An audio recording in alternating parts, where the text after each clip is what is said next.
So this afternoon we're in our back garden and I'm going to teach you how to plant pole beans, peas, some herbs, and some lettuce, cabbage, and carrots. So that's what we're doing today in our garden. So we already have our onions and our potatoes. They've been in the ground for quite some time. The onions, of course, are growing really good. So now next to our onions, we have put a panel up here because we never have a good place for our peas. Because of course peas have to grow up something or they'll just be a big mess and you won't be able to pick the peas.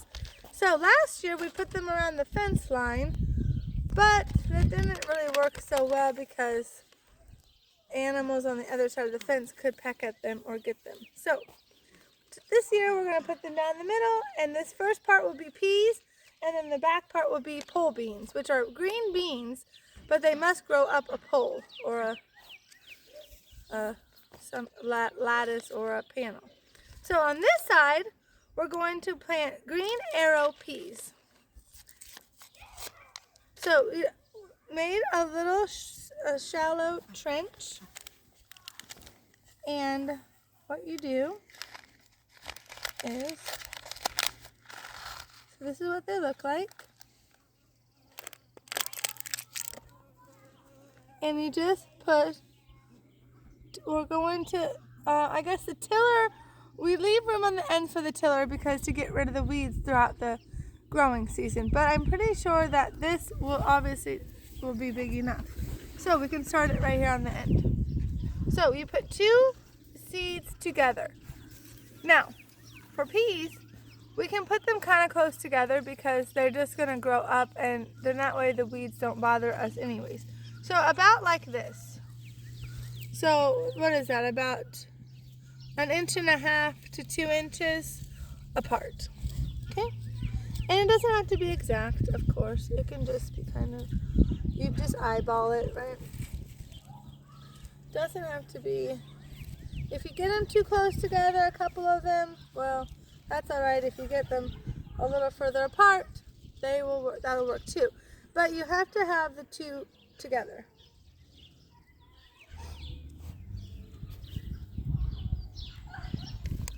All right, so like I was saying, you plant the two together. The reason you plant two together is just, you would think it's going to be like a scientific reason, I bet, right? When I said you had to do that. No, it's not. It's just to make sure it grows. Because what if one seed doesn't grow? Well, then at least you have the other one to grow. So it's not really a scientific reason. But it's a common sense reason, right? So the next kind of peas that we're going to plant on this side are Alaska peas. So I don't really know the difference between the two, but they'll be two different times. The seeds are different looking though. They're kind of littler. See, this is what the other kind look like. See the difference?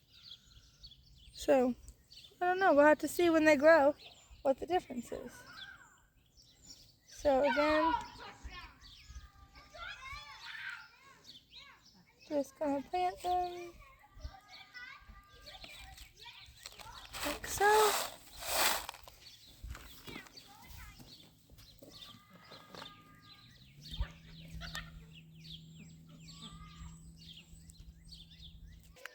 Alright, so now we have our peas on either side of this panel in the front, and we took it to about right here is where the peas stop, and now from here to the end we're going to do these pole beans. Now like I said, they're just green beans, but they're green beans that like to grow up a pole, hence the name pole beans.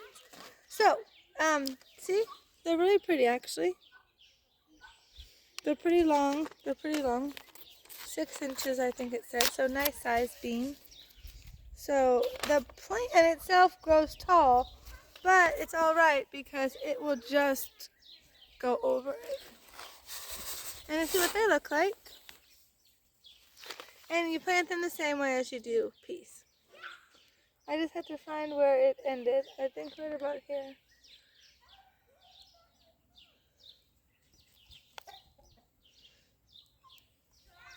And this one I can go on either side because the same thing's going on either side. Also, these type of pole beans, because I suppose there are different kinds. This specific kind, Kentucky Wonder pole beans. But you probably can get a different variety if you can't find these. Or if you like a different variety, then you can plant it.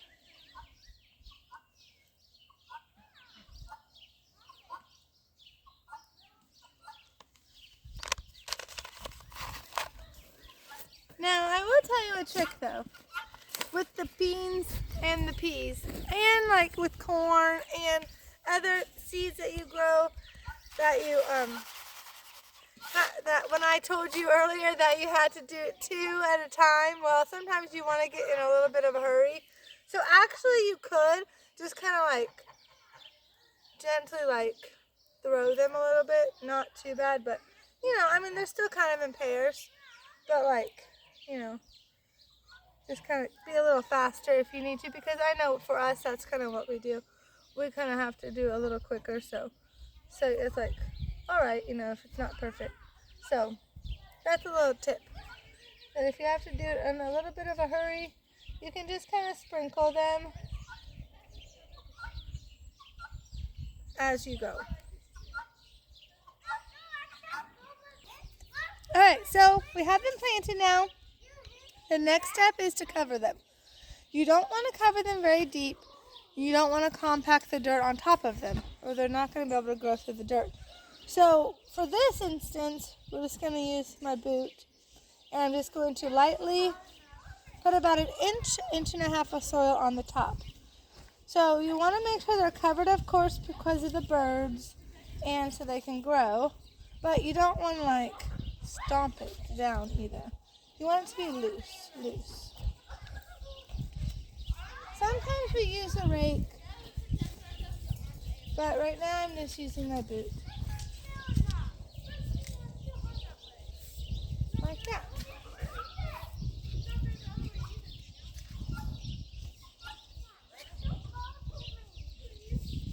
Alright, so now we're to the next row, which are carrots. This first row is going to be Danvers number 126 type of carrots that we're planting. And for carrots, now carrots are very, very, very tiny seeds. So you have to hit it like this to make sure you don't lose any seeds. I just feel like there might be some at this top right here. So I'm going to do it over the row. Yep, I was right. See? That's how little carrot seeds are.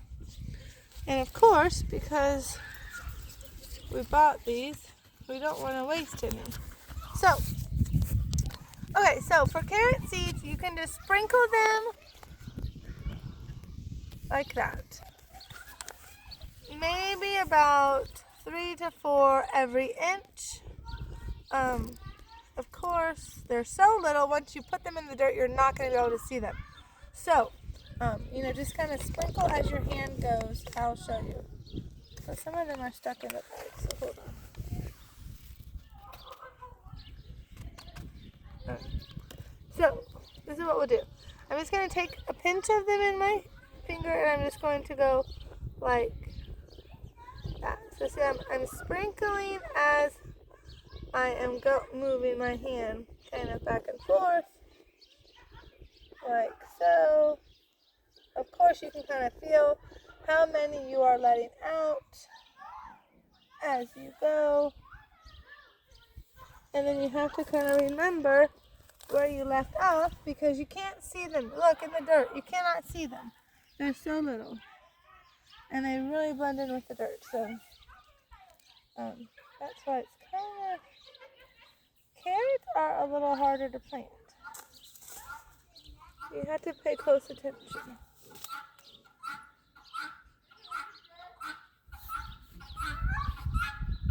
Alright, so now those were the first kind of carrots. Now the second kind, we didn't get as many, but they're going to be in the second row in the front of it. They're called Nantes, maybe? I don't know. Nantes, maybe. But they look kind of like a long, kind of skinny carrot.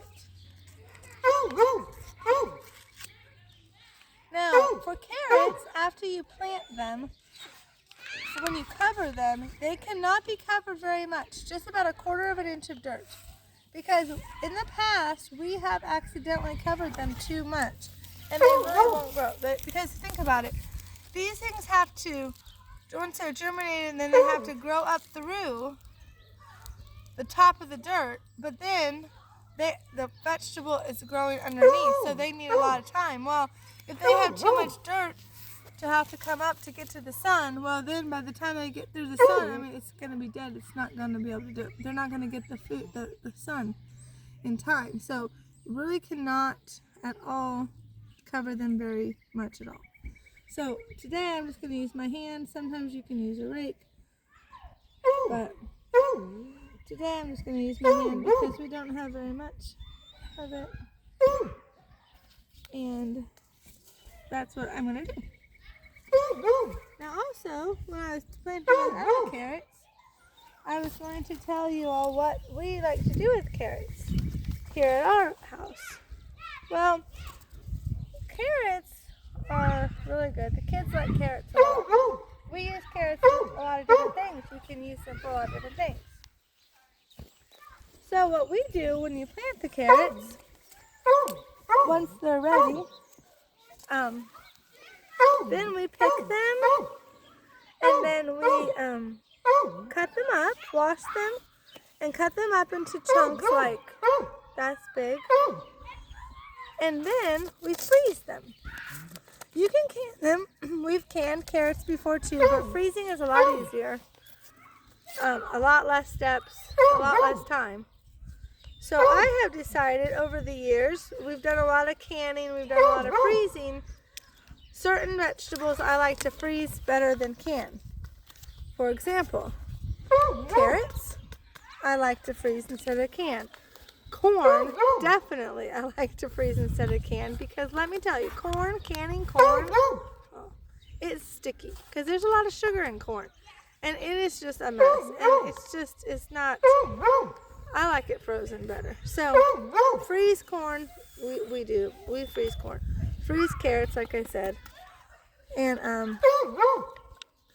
that is what we like to do. And because the thing is too, when you freeze a vegetable more than canning it, it kind of keeps it harder, right? It doesn't make it mushy as much as canning it. So like for the carrots, when we take it out of the freezer, well, you could choose to either cook them as they, just for carrots. You know, like I know a good recipe for carrots is like, you mix a little bit of brown sugar and butter on the stove top with the carrots, and you just cook them a little bit until they're a little soft. And those are really delicious. Like that's a really great side dish for Thanksgiving. Or you can just cook them in a little bit of water, a little bit of salt maybe, or a little bit of butter. You can have that as a side dish. We use a lot in stews, so they're already cut up, they're already ready. You just take the bag out of the freezer, put it with your meat, onions, and potatoes and seasoning, and then you're ready for stew. So that's what we like to do here a lot on our farm, is that, like especially like with our onions too, right? We chop up our onions ahead of time and then we freeze them. We're trying to make it easier and more efficient when we're making dinners, is doing the work you can do up front before you freeze the vegetable. That way it's easy to use and your dinner planning is easier. What else could you use carrots for? Oh, I know. I've never done this before, but you could do carrot cake, right? You could do carrot cake. I don't know what else, but lots of different vegetables. So I'm going to put like this because that's where I know where I stopped. Now I'm going to go back up the row and I'll cover them with my hand. So see, I'm just doing like this. Like that. See? I'm just going to knock the dirt over one time on one side only. That way the birds don't eat the seeds, but they can grow and not have a lot of dirt to have to fight through once they germinate. Because trust me, carrots are especially particular about this. Peas and beans and corn, not so much, because they grow up and the vegetable grows up.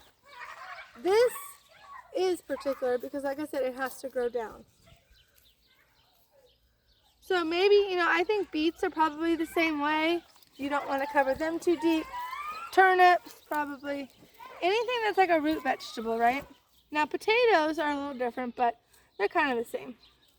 Okay, so there we go. Now, now at the end of this row will be, hold on one second, let me go find the other seeds. Alright, so now we're done with carrots.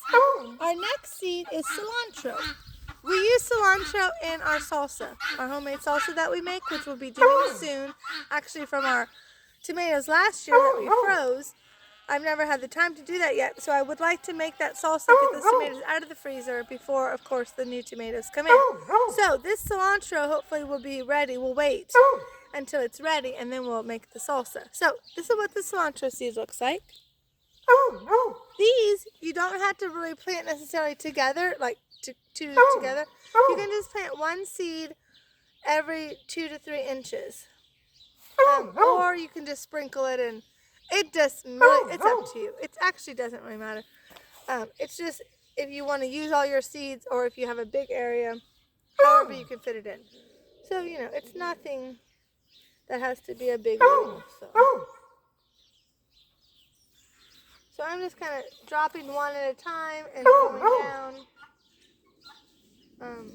Now this type of cilantro, I forgot to show you the packet, but it says it is slow bolting, which is good because what that means, bolting means when the plant goes to seed.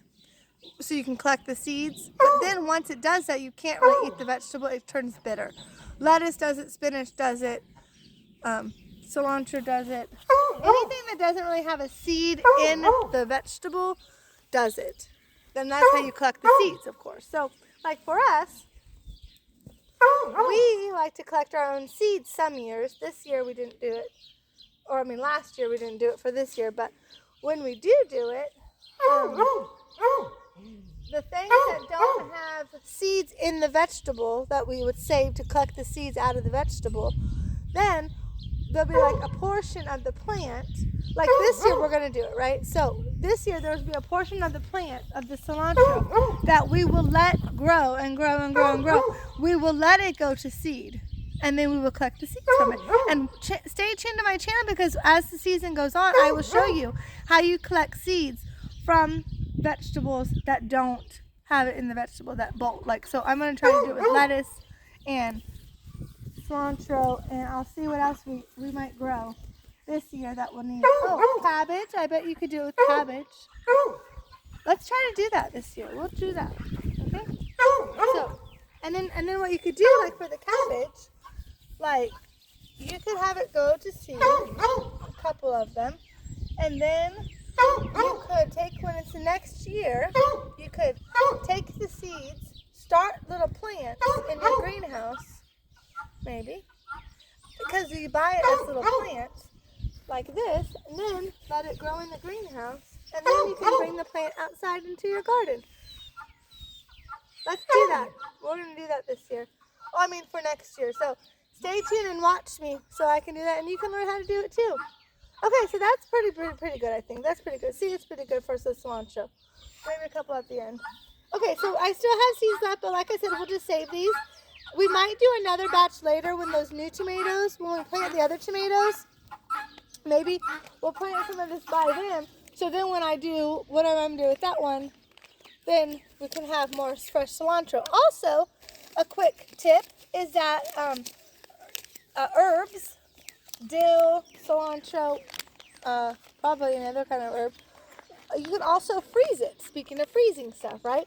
So like if this starts growing and I'm not using it all, or I don't have the tomatoes ready yet, I will chop it up and I'm going to freeze it. And then you can just put it into whatever the dish is that you're doing.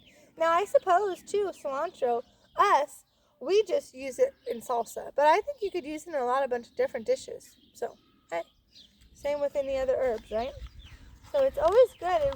It does make a difference to be able to prepare that stuff ahead of time and then just have it ready to make your dishes for dinner. it really helps on your dinner preparations.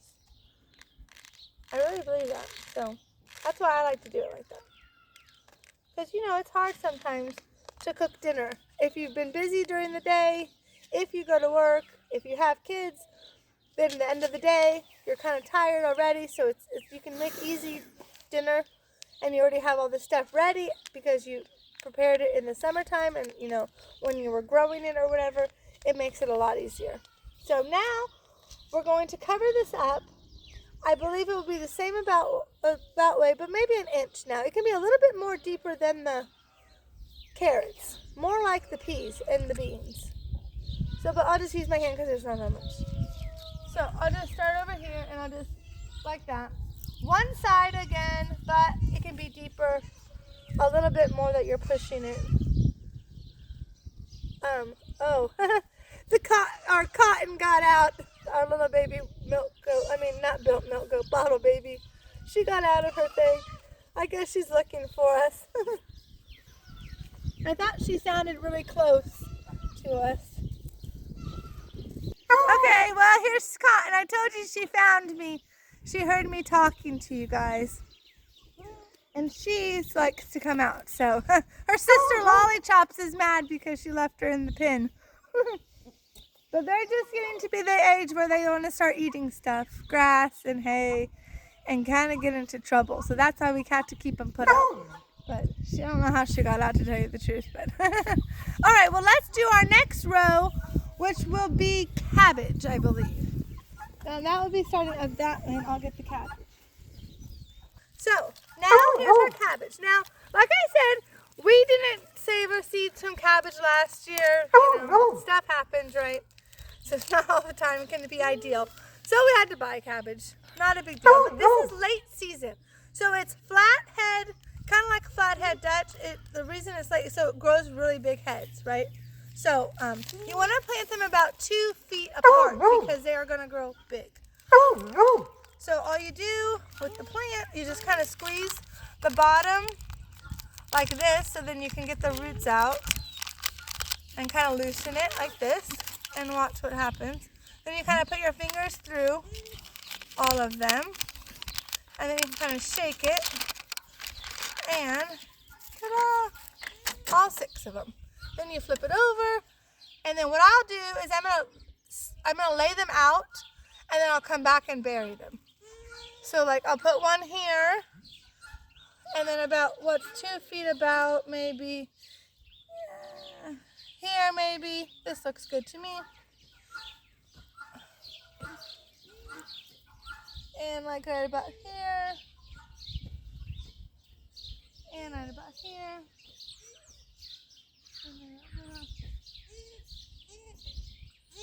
And right about there. Now, really quickly, I will bury these, so I'll show you how to bury them, and then I will finish up the rest, and I will come back with you, okay? Now, so definitely you want to kind of space them out, like I said, for the reason that they get big. Oh, really quickly, I didn't even show you, did I? So, once you are ready to plant it, now, it's already a trench here, but I like to dig a little bit deeper where the plant's going to go, okay? Because you want to bury a lot of this. Of course, all the dirt and the roots you're going to bury, but I even like to bury a little bit, so just about this much is sticking out. Because remember, it needs a good root system. The more you bury, then it will make it stronger. And it's okay if you bend the roots like that, to put them in like that. And just kind of, you have to just kind of test it to how deep it has to go. And then you just put the dirt around it, like this. And so see what I mean? When I go like that, that's what makes it buried on the edges. So now this is going to have strong roots, strong system, and then it will grow to what it needs to be, which is cabbage. So that's how you do it. And the reason, like I said, I was saying a minute ago, why do you plant it separate or spread it out? So another thing that you want to do, kind of like when I was saying when I was doing that first one, is that when I said you can bend the roots a little bit on the bottom, that's fine. But also what you can do is before you put it in the ground, kind of break the bottom apart a little bit like this, roots, see? So then that way the roots can spread, right? Because in those little containers, they kind of get, I don't know what you could call root bound, kind of like all connected, right? So you want to give them a chance, because now they have lots of dirt to spread into, right? So, and we'll just kind of stick them up. Some of them bend down, so I'm going to stick it up a little bit and then put the dirt over it. Like that. And it's okay to push it around the sides to make it sturdy. You don't need to press it hard, just gently. And if you have a couple like little dead leaves, you can break them off if you want to, or they'll just fall off by themselves. Alright, so we're done planting this garden for today. What we did was, after the cabbage, we went to broccoli, which looks like this. It's broccoli, and you plant all these the same way, I mean. So that's why I didn't show you me planting it all, because it'd be kind of boring. But you plant in the same way, about 2 feet apart. That's broccoli. Then you have dill, which is over here. Right here. This is what dill looks like. Then you have kale. We planted kale this year. And lettuce. We did not do spinach this year. Maybe next year we'll do spinach. So now this garden is done now for a little while. And now we will show you on my next video going to the front garden and what we're going to plant in it today. Thanks for watching and have a blessed day. Bye.